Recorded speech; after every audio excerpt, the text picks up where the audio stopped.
an ex-president lose their Secret Service protection? Yep, there is a bill for that. Hi everyone, and welcome back to Beyond the Bill Number, where we unpack the latest legislative madness, one bill at a time. I'm Sarah, and today we are diving into something that sounds like a plot twist from a political thriller: how the DISGRACED Act could rewrite executive protection in ways that we've never seen before.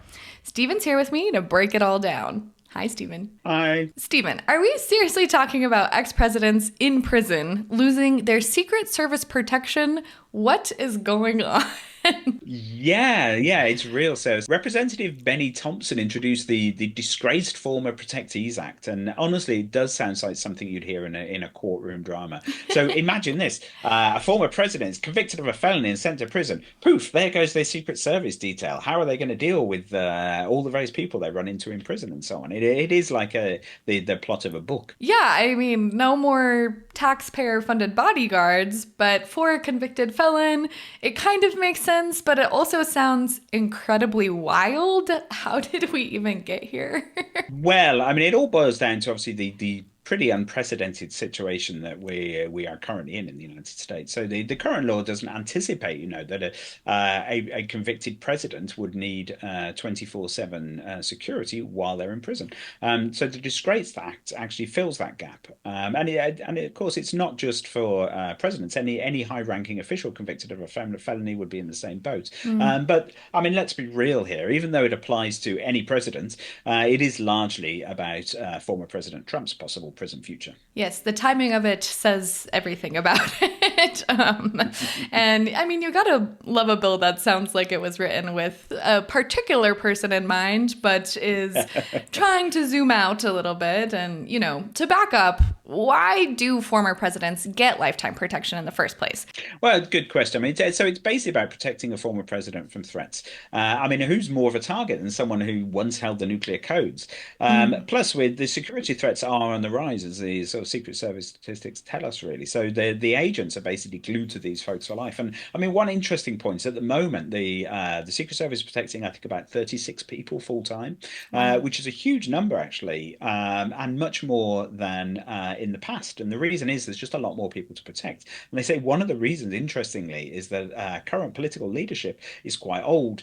And the older people get, then the more kids and grandkids and great-grandkids they have who also need protection. So the fact that the Secret Service, so they have had their budgets dramatically increased as well. And the fact they're protecting quite so many people is because both obviously former President Trump and the current President Biden are quite elderly. People are a lot more accessible now because of social media.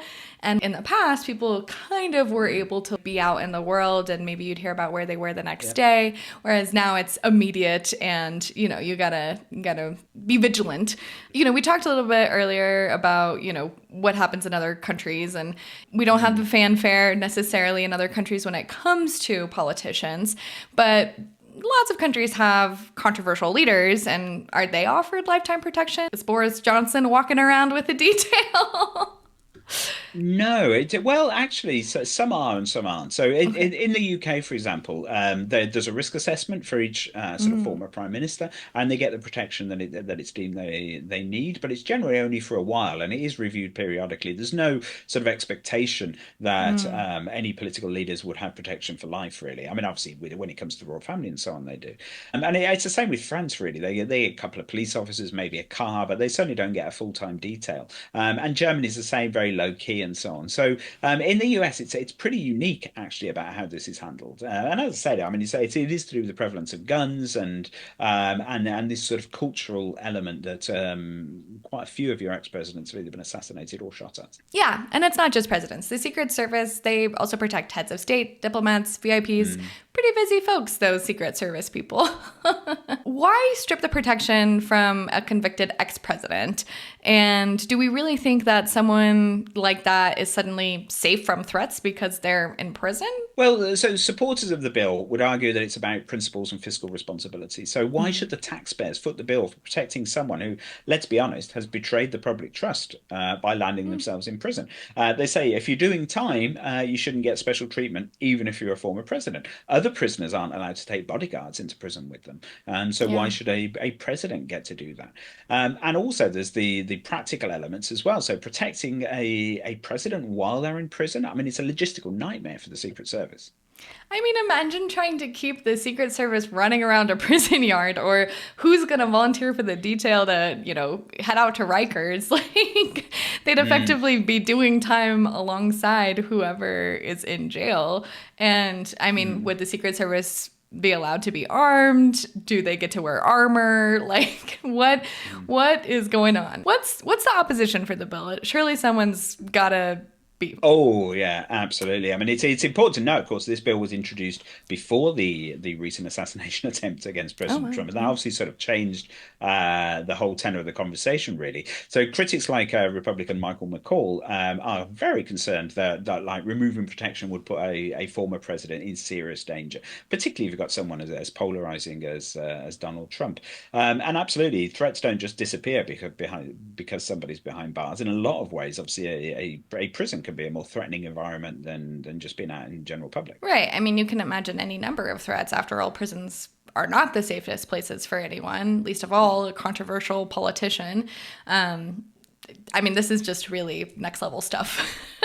Yeah, and then there's practical problems with that as well. I mean, would the prison guards now be responsible for providing the kind of protection level that you'd normally expect the Secret Service to provide? And they obviously aren't trained for that. They don't have capacity for it either. Or would the Secret Service have to stay involved somehow, advising? I mean, it wouldn't be just a simple handoff. Right. And I mean, this Disgraced Act has raised all sorts of questions, but is it really going to pass? What's the likelihood of this bill moving forward? Well, I'd say don't hold your breath, really. I mean, it's been sitting with the House Judiciary Committee since April. And in the current political climate, particularly considering recent events, it won't see the light of day anytime soon. But it does open up a really interesting debate, really, about how do you balance justice with security, especially talking about former presidents.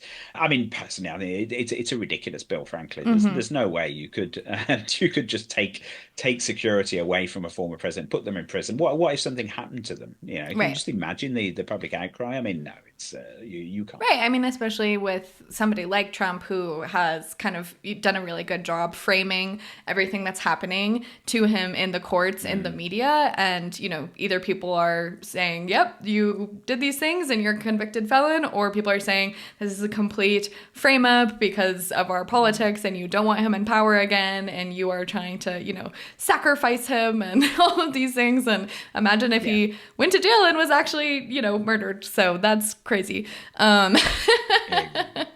And I mean, this is like one of those what if laws that feels made for like our modern political soap opera that we all seem to be living through against our will.